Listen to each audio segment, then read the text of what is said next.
In 2018, a tragic story unfolded in the UK that would leave a lasting impact on all who heard it. This is the story of Lucy McHugh, a vibrant young girl full of dreams and promise, whose life was taken far too soon. Born on October 24, 2004, Lucy was the daughter of Andy McHugh and Stacey White. She also had a younger brother named Dylan. Sadly, her parents' relationship did not last, and after their separation, Lucy's connection with her father was strained. Despite his efforts, the relationship with Andy became distant over the years, with long stretches of time where they didn't speak. Meanwhile, Lucy's mother, Stacey, found a new partner in Richard Elms. Lucy was known for her infectious laughter, her warmth, and her giving nature.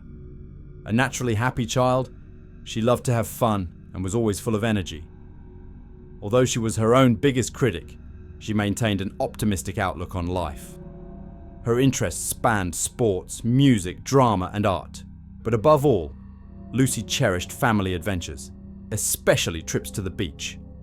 She would run through the waves of Cornwall, ice cream in hand, exploring every hidden cove and making memories that would last a lifetime. Lucy was an explorer at heart, adventurous and daring, with a love for discovering new places. She poured her thoughts and experiences into diaries which, unbeknownst to her, would become a key to understanding the events that would follow. Lucy had big dreams. She aspired to become a lawyer and hoped to one day move to the United States, where she could offer legal help to those in need. But at just 12 years old, Lucy's life was turned upside down when she crossed paths with someone who would shatter her future. Despite her maturity and wisdom far beyond her years, Lucy was still a young girl, vulnerable and in need of guidance. And this would be her undoing when she met Stephen Nicholson. Stephen Nicholson, born in 1993, came from a troubled background.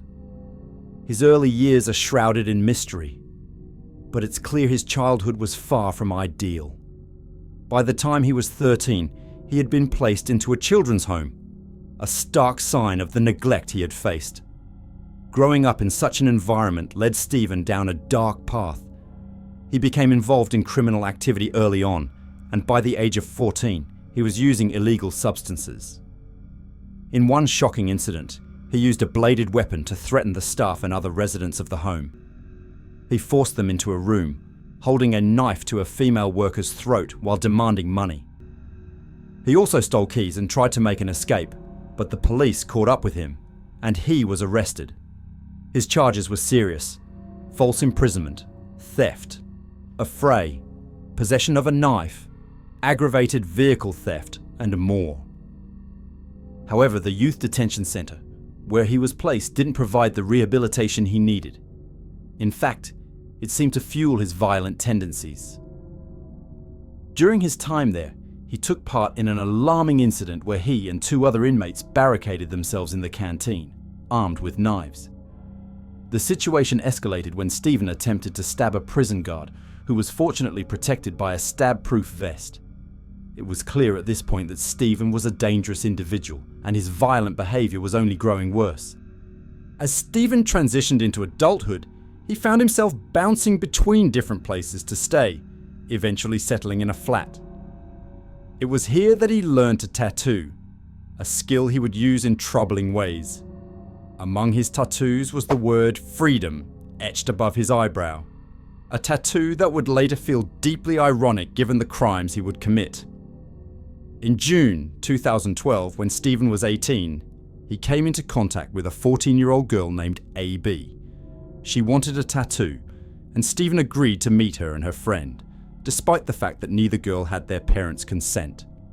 After the tattooing session, Stephen began chatting with AB on social media, and their conversation quickly turned flirtatious. This marked the beginning of Stephen's attempt to groom AB, and the conversation soon led to him asking her if she would have sex with him. Tragically, AB, likely confused and unaware of the dangers, agreed. They met in person, and what followed was Stephen's first assault on a young girl. At some point, Stephen became a father. He got a woman pregnant and had a child, but the details surrounding this event remain unclear. Even with the responsibilities of fatherhood, Stephen didn't change his ways. He continued his criminal activities, dealing illegal substances and making over £500 a week. This lifestyle, though, didn't last long. By May 2017, Stephen found himself without a stable place to live. He was back to couch surfing, and this time he reached out to his childhood best friend for help, Richard Elms, who by then was married to Lucy McHugh's mother, Stacey. Many have questioned how much Richard Elms knew about Stephen's past. Was he aware of the time Stephen had spent in the youth detention center? Did he know about his criminal activities, including his involvement in selling drugs or his relationship with AB? More importantly, did Richard mention any of this to his wife Stacey? While we can only speculate, it's likely that Lucy's mother was in the dark when Stephen moved in.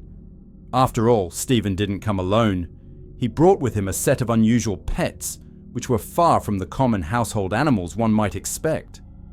Along with the typical expectations of a roommate, Stephen also brought a 9-foot boa constrictor, pythons, a gecko, a tarantula, and 2 chameleons. These pets alone would have been a source of concern, but it didn't end there. Soon after moving in, Stacey helped Stephen secure a job at a care home working with the elderly. However, despite his criminal past, Stephen managed to slip through the cracks and avoid a police background check that would have disqualified him from working in that setting. As he settled into the home, Stephen brought his tattoo equipment with him, further blending into the family's life. There was little to suggest that anything was amiss. For a young, impressionable girl like Lucy, Stephen must have seemed like a mysterious, interesting new figure in her life. At 12 years old, Lucy was at an age where she was searching for someone to admire, and Stephen presented himself as someone different from any of her other friends. He appeared cool, aloof, and intriguing, which made Lucy, at a vulnerable stage in her development, begin to look up to him. Lucy had no reason to believe that Stephen, an older man, had ulterior motives. Instead, she was drawn to his unique presence in her life. However, rather than act as a responsible adult, Stephen manipulated Lucy's affections, leading her down a dangerous and inappropriate path. He took full advantage of his access to her, with his bedroom being just across the hall from hers. The grooming process was swift. Within less than a month, Stephen managed to coax Lucy into engaging in intimate activities. At first, Lucy seemed to view this as an exciting secret, something to brag about to her school friends. She referred to Stephen as her boyfriend and even wrote in her diary about their encounters. The diary entries gave a glimpse into how she viewed the relationship.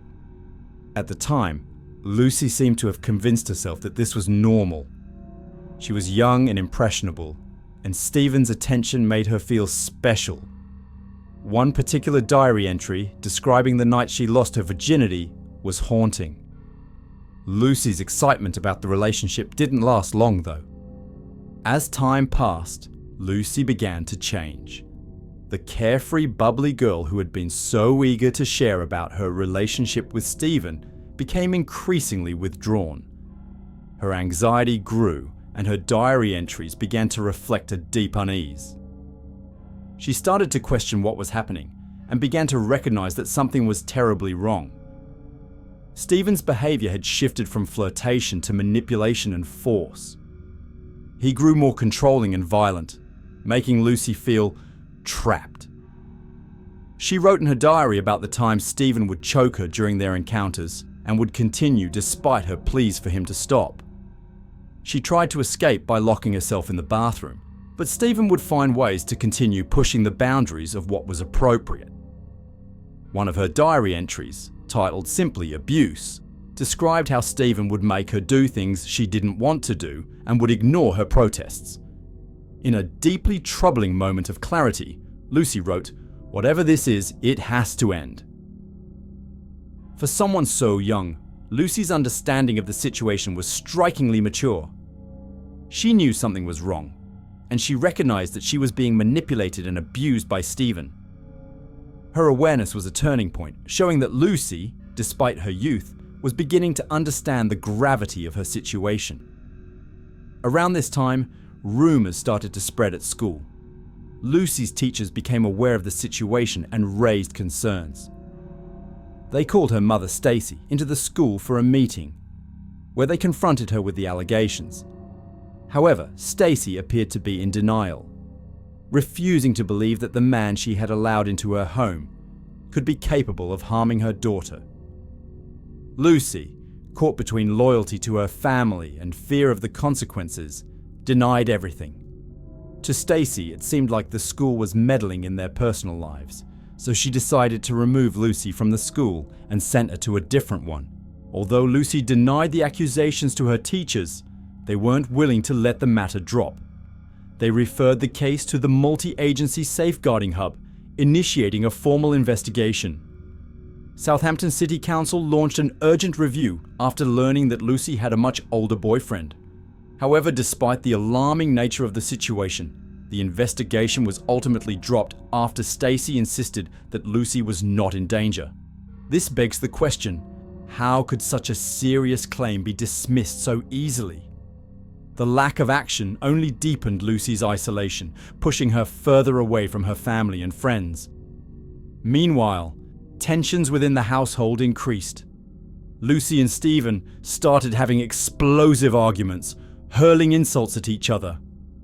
Stephen, despite being the adult, resorted to calling Lucy derogatory terms, including some of the most misogynistic insults imaginable. At one point, Stephen even told Stacy that he felt like physically harming Lucy. It was around this time that Lucy discovered Stephen was also involved in selling illegal drugs from their home. She made it known to her family and the people around them, hoping someone would listen and take action. But instead of being supported, Lucy was silenced by her mother and stepfather. They warned her that her accusations could land Stephen in trouble and possibly ruin their lives. Lucy's struggles didn't end there. She was undergoing treatment for ADHD and frequently visited a therapist. Stacy, believing Lucy's outbursts were just symptoms of her condition, dismissed any notion that there was more to her behavior than what she considered simple, bad behavior. Yet, as time went on, Lucy's fear of Stephen grew. He began threatening her, sending texts saying he would hire girls to beat her up. On one occasion, during a heated argument, Lucy's stepfather, Richard, allegedly walked in and called her a misogynistic name. If this account is accurate, it paints a devastating picture of a young girl with no support or safety in her own home. By this time, Lucy had switched to a new school, but unfortunately, the allegations followed her there too. Teachers and staff soon became concerned, but Lucy's mother, Stacy, dismissed everything as a mere fantasy. She told others that Lucy simply had a crush on Stephen, and that's all it was. Social services got involved once again, but their investigation led nowhere. Despite the high-level inquiries, Stacy and her partner Richard insisted there was no danger to Lucy. These investigations seemed to do more harm than good, turning Stacy's frustration onto Lucy. She told her daughter to be quiet and warned her that continuing to speak up would ruin Stephen's life. A friend from school later revealed that Lucy had confided in her about the escalating abuse. She spoke of Stephen slapping her and how things seemed to be spiraling out of control. Then on the Sunday before the 25th of July 2018, Lucy had a confrontation with Stephen. During the argument, she told him it was his fault and that she had control over him. Witnesses believed she was referencing his drug dealing, but in reality, she wasn't. Lucy made a shocking statement to Stephen. She said she was pregnant and planned to tell her mother. This was later proven to be untrue, but it was the breaking point for her. Lucy's mother and Richard, worn out by the constant drama, finally told Stephen to leave their home. He agreed to leave, but not without leaving behind all his belongings and the animals he had kept there. That night, Lucy tried to talk to Richard about something important. But by the time her mother returned home, Lucy had already fallen asleep, and the moment for her to speak out passed. She wanted to tell them that she was pregnant, and that Stephen was the father. The thought of exposing Stephen's abuse must have terrified Lucy, knowing it could ruin his life and his secret. Stephen, however, was growing increasingly aware that Lucy posed a serious threat to his freedom, and he began to see her as a liability that had to be dealt with. On Tuesday, the 24th of July 2018, Stephen called in sick to work at lunchtime, claiming he wasn't feeling well, but that was just a cover. Instead, he made his way to the flat of an elderly man he knew, a man suffering from dementia. Stephen figured that this man, with his memory issues, could serve as the perfect alibi. While there, Stephen placed an order for a pair of shoes with next-day delivery, hoping that no one would trace the specific shoes back to him. He also changed into old clothes that he wouldn't normally wear, intending to dispose of them after carrying out his plans. He now had an outfit he could get rid of once everything was done. But first, he needed to meet Lucy.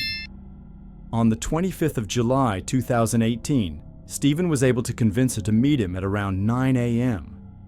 He went to a local Tesco Express store, likely to ensure that CCTV would capture him wearing this specific outfit at just the right time. Meanwhile, Lucy was captured on CCTV walking towards the sports center where she was supposed to meet him. She had taken her brother's watch to tell the time since her mother had confiscated her phone. Surveillance footage later showed Lucy walking with purpose, unaware she was walking directly into a trap. The final piece of chilling footage was of Lucy walking past that same Tesco Express store, her destination unknown, but she seemed intent on getting there. When Stephen and Lucy finally met, he led her off the main paths and into a more isolated area through dense woods. By this time, he had changed his clothes and was armed with a kitchen knife. Once they were in a secluded spot, Stephen attacked, brandishing the knife. He first tried to stab Lucy, but she fought back, managing to defend herself and only sustaining cuts to her arms and wrists. But moments later, Stephen overpowered her. He then began stabbing her with precision, delivering 5 deep, deliberate stabs to the side of Lucy's neck. One of these strikes cut through Lucy's carotid artery, an artery that carries blood under high pressure. The blood splattered onto Stephen and the surrounding area. In a matter of seconds, Lucy began to lose consciousness from the blood loss. But Stephen didn't stop. Instead, he continued his violent attack, stabbing her multiple times. Later autopsies revealed a total of 27 stab wounds on Lucy's body. Pathologists would conclude that many of these stabs came after Lucy had already died, and several were inflicted on her face, as Stephen showed no mercy. Once Lucy was dead, Stephen returned to the flat of the elderly man, then cycled home. On his way, he deviated from his usual path and stopped to burn the blood-stained clothing he had been wearing during the attack. He threw the remnants deep into the bushes, trying to destroy any trace of evidence. The items he discarded would later be linked to his crime, including the remnants of his makeshift murder kit. When Lucy didn't come home that evening, her mother Stacy grew increasingly concerned. Stephen, ever the manipulator, sent a text message to offer his sympathy and support, pretending to be just as worried as Stacy about Lucy's disappearance. But by the next morning, on Thursday, the 26th of July, Lucy's body was discovered at 7:45 a.m. The news of Lucy's murder spread quickly, and in a disgusting turn of events, Stephen acted horrified and sorrowful, feigning concern for Stacy and Richard. Investigators immediately suspected that the person responsible for Lucy's death was someone close to her, likely a man. The scene suggested that Lucy hadn't wandered into the woods by accident. The blood spray and pooling showed that she had been attacked and killed there. As the investigation unfolded, it became clear to the police that Stephen was involved. Once they reviewed Lucy's diaries, it became apparent that she had been in an illegal and abusive relationship with Stephen. This revelation only confirmed the suspicions that had been growing among those who knew Lucy. Stephen was arrested just days after her death. When police asked him for his phone, Stephen claimed it had broken. What he didn't realize was that police could still track his phone's location and usage. They contacted his service provider, and the data revealed something damning. Normally, Stephen would respond to texts and calls within 7 minutes, but for 3 hours after Lucy was last seen, he didn't respond to any communication. This suggested that he was purposely avoiding his phone, likely leaving it at the elderly man's flat while he carried out his horrific plan. During the police interview, Stephen stuck firmly to his story. He claimed that on the day Lucy died, he had cycled to and from the flat where the elderly man with dementia lived. He was certain his timeline was correct. However, when the police reviewed the CCTV footage, something didn't add up. The footage clearly showed Stephen carrying a plastic bag when he left the area, but just a short time later, he was seen again, and this time the bag appeared much lighter. It looked as if he had disposed of something inside it. The police were now suspicious, but all they had was circumstantial evidence at that point. They knew they had no choice but to release him within 96 hours of his arrest due to the lack of concrete proof, which left them vulnerable to the possibility that Stephen could destroy further evidence before they had the chance to act. However, things took an unexpected turn when the police found Lucy's iPad and started digging into the messages between her and Stephen on Facebook. Among the exchanges, Lucy had confided in Stephen about being pregnant, but Stephen quickly dismissed her claim as nonsense. While many of the messages between them had been deleted after being sent, the police had trouble retrieving them, leaving significant gaps in the conversation. Up until this point, the police had been surprised by how cooperative Stephen had been, but this all changed when they requested his Facebook password. They wanted to access the rest of the conversation, hoping to uncover what Stephen might have deleted and get a clearer picture of their communication. But Stephen refused, and that refusal raised immediate red flags for the detectives. It was a move they hadn't expected, but it ultimately worked to their advantage. Under Section 49 of the Investigatory Powers Act 2000, when a person suspected of a crime refuses to grant access to social media accounts, it could itself be considered a criminal offence, particularly in cases involving child endangerment or terrorism. The police moved quickly, charging Stephen with this offence. He pled guilty and was sentenced to 14 months in prison for his refusal. This conviction was crucial. It gave the investigation the momentum it needed and alleviated some of the pressure on the case. With more time to investigate, the police began combing through Stephen's phone data. The information, while helpful, wasn't exact enough to pinpoint his movements. The data provided a large, broad area, which meant that it would take a tremendous amount of resources to search. The area covered was so vast that it would require 2,240 shifts of police officers to properly search it. To put that into perspective, it was equivalent to 14 police officers working 2 shifts a day for 80 days straight. Despite the overwhelming scale of the task, the police pressed on, determined to find evidence that could link Stephen directly to the crime. 9 weeks after Lucy's murder, they conducted what would become the largest fingertip search in UK history. The search covered more than 30,000 square meters, and that's when the bag was discovered. Inside the bag was a blood-stained hoodie and blue latex gloves. The gloves had Lucy's blood on the outside, and Stephen's DNA was found on the gloves and the other items inside the bag.